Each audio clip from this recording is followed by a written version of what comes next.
आगे का मुद्दा है अलग अलग service. Ministry of statistics and programme implementation, उसके नीचे ये नेशनल स्टैटिस्टिकल ऑफिस NSO अलग अलग सर्वेक्षण करता है कि भारत में कितने लोग बेरोजगार है, हाउ मेनी अनएम्प्लॉयड पीपल।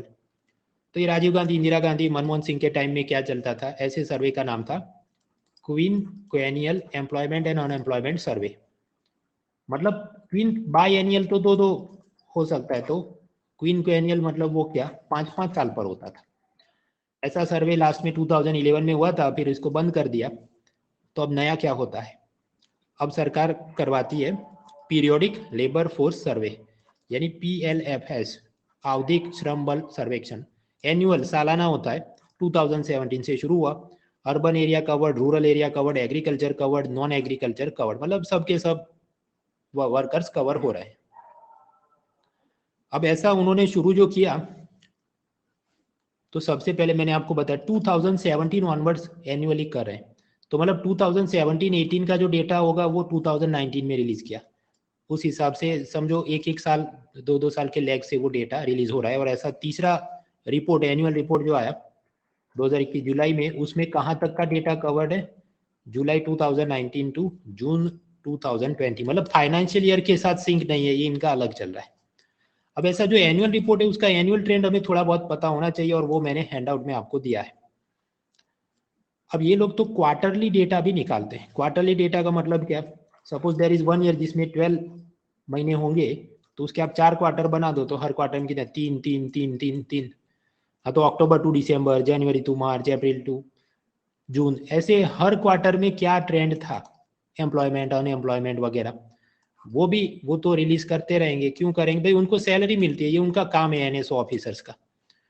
तो इसका मतलब क्या, हम इस पर बैठ के PhD करना शुरू करें भाई, इसका एग्जाम पॉइंट ऑफ व्यू से कुछ फायदा नहीं। अभी आजकल ये होता है कि जो भी लेटेस्ट क्वार्टरली डेटा निकला हो तो वो निकालेंगे, ओके अक्टूबर टू दिसंबर का लेटेस्ट डेटा है, हाँ तो फिर मतलब पिछले साल उसी क्वार्टर में क्या था, उस हिसाब से आओ PhD करें और 500 कॉलम लिखे। तो वो सब हम पढ़ने नहीं बैठेंगे। एनुअल चीज काम की है, क्वार्टरली चीज वो नहीं पूछते, पिछले हम कितने साल के पेपर देखें।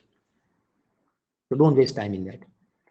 Now let us quickly look at annual data के हिसाब से कुछ थोड़ी बहुत हमें समझ होनी चाहिए। सबसे पहले अनएम्प्लॉयमेंट रेट यानी बेरोजगारी दर क्या है, तो आप लिखेंगे number of involuntarily unemployed persons. ऐसा आदमी जो अनैच्छिक रूप से बेरोजगार है, मतलब he is looking for work but he is not finding work. ऐसे मान लीजिए कि वो 3 करोड़ लोग हो मान लीजिए, divide it with total labour force.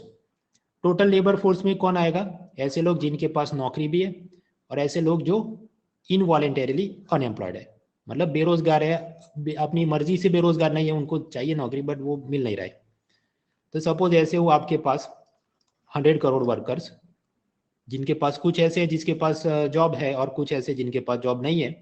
तो ये ऊपर ऐसा होगा 3 करोड़ जो जॉब ढूंढ रहे हैं, और बॉटम में आप लिखेंगे 97 करोड़ जिनके पास जॉब है, और 3 करोड़ वो जो जॉब ढूंढ रहे हैं, because total workforce means what, employed और अनएम्प्लॉयड दोनों को काउंट करेंगे।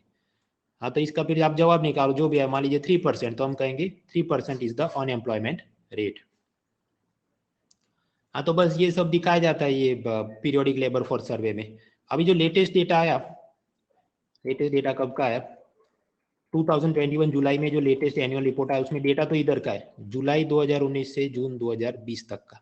हाँ, तो इसमें प्रश्न कितना है अनएम्प्लॉयमेंट, तो एनुअल उनके डेटा निकालो, तो 2017 का 6.1, फिर 5.8, फिर 2019 मतलब जुलाई 2019 से जून 2020 वाला, उसमें 4.8। तो मतलब ये तो क्या दिख रहा है कि भारत में बेरोजगारी दर धीरे धीरे कम हो रहा है as per the government data. आपको कुछ और लग सकता है रियल लाइफ में, बट MCQ में पूछा जाए तो जवाब क्या है, स्टेडीली डिक्रीज्ड, क्योंकि ऐसा जो गिरता जाए उसे हम क्या कहते हैं, steadily decreased. So unemployment rate steadily decreased, yes. जब हम सभी लोग अर्बन और रूरल एरिया में सभी मेल फीमेल सबका डेटा निकालो तो दिस इज द आंसर। हाँ, तो PLFS सर्वे थोड़ी बात की। अभी नेक्स्ट मुद्दा देखते हैं, LFPR क्या है, labour force participation rate, LFPR।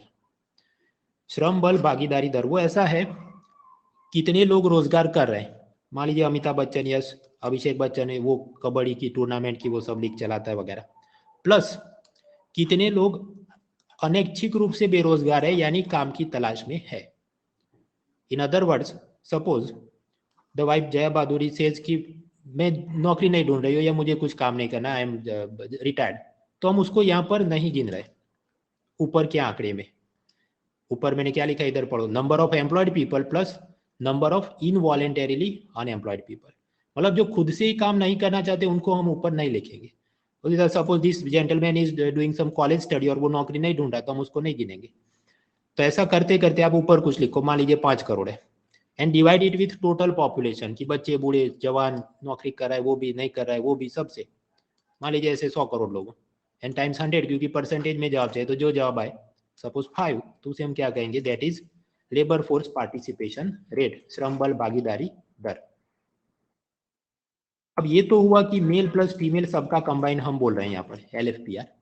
इसको हम जेंडर वाइज डिवाइड भी कर सकते हैं, we can divide this with gender as well, कि सिर्फ आपको female labour force participation rate जानना हो तो आप क्या करेंगे, number of female employed plus number of female involuntarily unemployed, मतलब जो ऐसी जो बेरोजगार हैं अपनी इच्छा से बेरोजगार नहीं है वो नौकरी ढूंढ रही है, हाँ तो वो सबको ऐड करो, divide it with total female population times 100 ताकि परसेंटेज में जवाब मिले तो हमें मिले female labour force participation rate.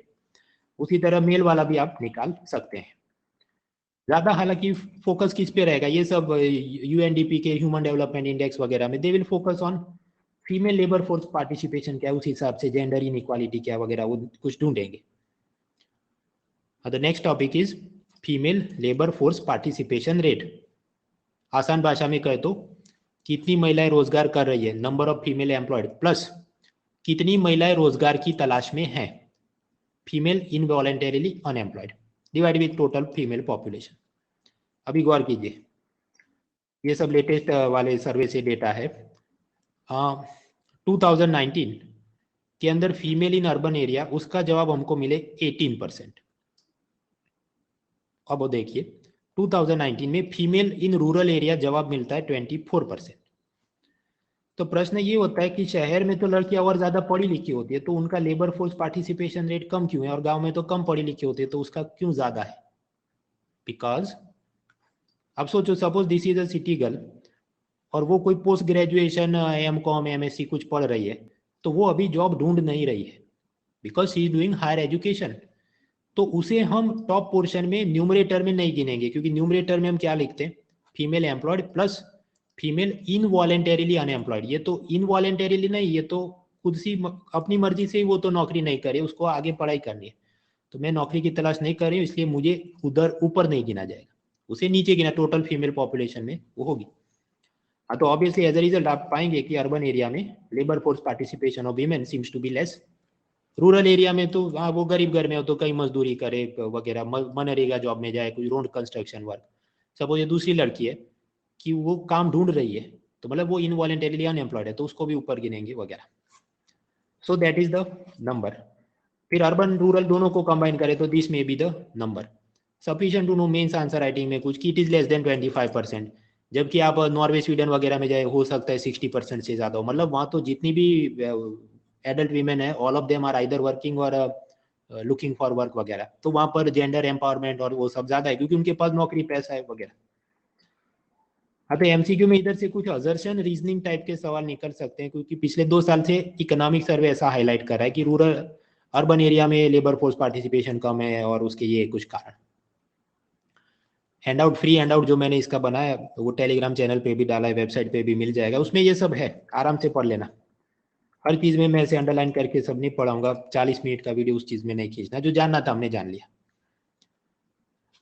UPSC और उसमें एक एग्जाम होती है CAPF, वो BSF CRPF वगैरह के ऑफिसर्स की रिक्रूटमेंट के लिए, उसमें 2020 की परीक्षा में ये प्रश्न आया था, गौर कीजिए। Which of the following is or are correct according to the periodic labour force survey 2017-18। ये तो हमने नहीं पढ़ा और पढ़ना भी नहीं है, लेकिन आप बस अंदाजा लगाइए आपको क्या कॉमन सेंस से लगता है। Statement 1, construction sector give employment to nearly 1/10 of the urban male workforce in India. 10% शहरी पुरुष श्रमिकों को मकान निर्माण क्षेत्र में रोजगार मिला। दूसरा, nearly 1/4 of the urban female workers in India where working in manufacturing sector. 25% शहरी श्रमिक महिलाओं को मैन्युफैक्चरिंग यानी विनिर्माण क्षेत्र में रोजगार मिला। Third, 1/4 of the rural female worker in India were engaged in the agriculture sector. 25% ग्रामीण महिला श्रमिक कृषि क्षेत्र में रोजगार उनको मिला। और ऑप्शन ओनली 2, 1, 2 वगैरह जो भी। और फिर आपका टाइमर वोटिंग लाइन शुरू होती है अब। Anyway, so this was the question. अब इसका जवाब क्या हो सकता है? फर्स्ट ऑफ ऑल क्या लिखा है? 1/4 of the rural female workers in India are engaged in agriculture sector. अब ये जरा मानना मुश्किल है, बिकॉज व्हेन यू से, देखिए इसको इसके साथ कंफ्यूज ना करें। ये जो बात कर रहा है कि 24% इज LFPR, वो एक बात। अब उसके अंदर ऐसा हो सकता है कि एग्रीकल्चर में मान लीजिए 100 वीमेन काम कर रही हो, मैन्युफैक्चरिंग में 10 वीमेन काम कर रही हो, तो वो ब्रेकअप तो अलग हो सकता है, वो अलग चीज है। So do not confuse the data. तो ये क्या बोल रहा है कि रूरल एरिया में जितनी वर्कर है, मान लीजिए 100, तो उसमें से 25% एग्रीकल्चर में है। तो क्या आपको लगता है 25% ही होगी? नहीं, उससे तो ज्यादा होनी चाहिए। Anyways, what is the exact answer? तो वो तो एक्चुअल डेटा सेट हम सॉल्व करने बैठे, एग्रीकल्चर, उसमें रूरल फीमेल, उसमें कितनी है? सम 73% ऑफ जितनी भी रूरल फीमेल वर्कर्स हैं, उसमें से 73% ऐसी हैं जो एग्रीकल्चर में काम कर रही है। तो स्टेटमेंट 3 क्या बोलता था? 25% रूरल फीमेल एग्रीकल्चर में काम कर रही है, तो वो गलत है। उसी तरह बाकी का डेटा भी आप आराम से पढ़ो। अब सोचो कितनी बड़ी मैट्रिक्स है, उसमें से सब निकालो। Ultimately the answer will be B. इसमें बहुत खींच के हम लोग ये कॉमन सेंस लगाकर ये सोच सकते थे कि रूरल एरिया में जो female worker, more than 25% of them must be in the agriculture sector. तो उस हिसाब से 50-50 में आइदर ए और B could have been the answer. उससे ज्यादा करना मुश्किल था। बाकी जो भी पूछा उसने, इसका क्या जवाब, इसका क्या जवाब, तो can we possibly memorise this much data? Well, not possible. Anyways, वो तसल्ली के लिए मैंने आपको बता दिया जवाब है ये, but otherwise in real life क्या कर सकते हैं? मैक्सिमम 50-50 या छोड़ दो इसे। और ये ऐसा मैंने अपने दिमाग से नहीं बनाया। This is UPSC, this has been asked in UPSC assistant commandant exam. खैर, मुझे जो काम का लगा उतना थोड़ा बहुत डेटा मैंने हैंडआउट में दिया है from this periodic labour force सर्वे। बाकी भगवान मालिक है, वो जैसा CAPF में पूछा ऐसा वो IAS में पूछे, तो पूछने तो अपने लिए वो पॉसिबल नहीं। It is not possible to memorise all data. इस रात की कोई सुबह ही नहीं है। अभी जितने दिन बाकी तो ये करने बैठोगे कि और भी सब्जेक्ट पढ़ोगे, तो जो है वो है बस। बाकी अब इससे और ज्यादा पढ़ने का कोई फायदा नहीं, इरिस्पेक्टिव की कितने प्राइवेट मॉक टेस्ट वाले इसमें से कितने डेटा सेट के प्रश्न बनाए। खेल खत्म। तो पीरियोडिक लेबर फोर्स सर्वे ओवर, LFPR ओवर। इसके बाद क्या है? GDP एग्रीकल्चर उसका सेवियर होगा कि नहीं, देखते हैं।